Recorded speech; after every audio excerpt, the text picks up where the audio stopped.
Her Majesty and His Royal Highness began the third and last day of their tour of Nova Scotia by planting a tree on the grounds of Government House.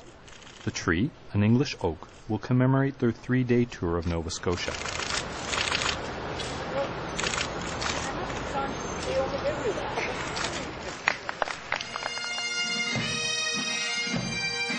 To the sound of the bagpipes, the Queen and the Duke of Edinburgh departed for the airport.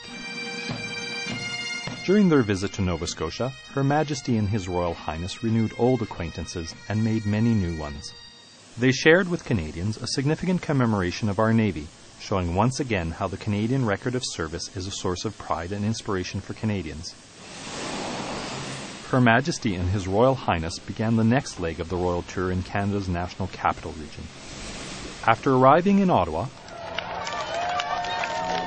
they proceeded directly to a rededication of the Victoria Memorial Museum building, home of the Canadian Museum of Nature in downtown Ottawa. They were greeted by the Honourable James Moore, Minister of Canadian Heritage and Official Languages. The Queen and the Duke of Edinburgh honoured the efforts of volunteers and Canadians who care about preserving our national treasures and heritage buildings. Her Majesty and His Royal Highness received a tour of the Queen's Lantern, a glass replacement of the long-vanished 4-story stone tower. This structural glass lantern. Minister Moore then invited the Queen to unveil a plaque commemorating the dedication of the Queen's Lantern. After viewing the new water gallery, a river aquarium, here, and as well if you look up here, this is all that's left of the whale's legs. Well, and a 65-foot-long blue whale skeleton, Her Majesty and His Royal Highness listened to the Christ Church Cathedral Girls' Choir.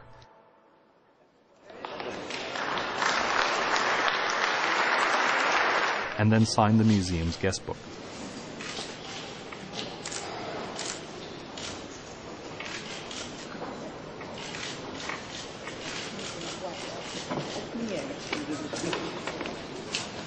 Museum volunteers lined the exit route to say goodbye.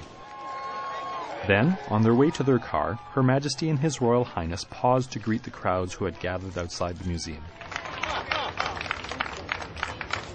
Canadian culture was front and centre at the next event. The Queen and the Duke of Edinburgh visited the National Arts Centre. After remarks by Minister Moore and a song by the Montreal Jubilation Gospel Choir, accompanied by world-renowned Canadian jazz musician Oliver Jones, the Queen unveiled a bronze statue of Canadian jazz legend Oscar Peterson and met members of his family. A pianist, composer, and teacher, Oscar Peterson is considered one of the greatest jazz pianists of all time. He entertained audiences all over the world with his music and gave back to his community through his teaching. On their way back to the car, the Queen and the Duke of Edinburgh stopped to greet the crowd. The Queen and the Duke of Edinburgh arrived at Rideau Hall, the official residence of Canada's Governor-General since 1867. The Queen was invited to plant a red oak tree to commemorate their visit to Canada. This indigenous tree can be found in Canada from the north end of the Great Lakes east to Nova Scotia. This was the 5th tree the Queen has planted at Rideau Hall. Later, Her Majesty had a private audience with Prime Minister Stephen Harper. After her meeting with the Prime Minister, Her Majesty met members of the Senate and unveiled a design for the Diamond Jubilee window and a carved bust of Her Majesty that will be installed in the Senate.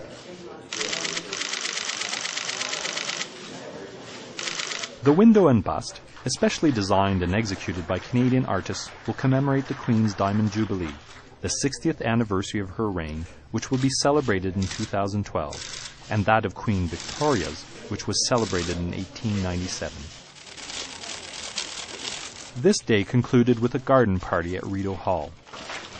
Her Majesty and His Royal Highness were introduced to Canadians from the National Capital Region who are making a difference in their communities through their involvement in business, the arts, volunteering, and more. See you, sir. Thanks for coming.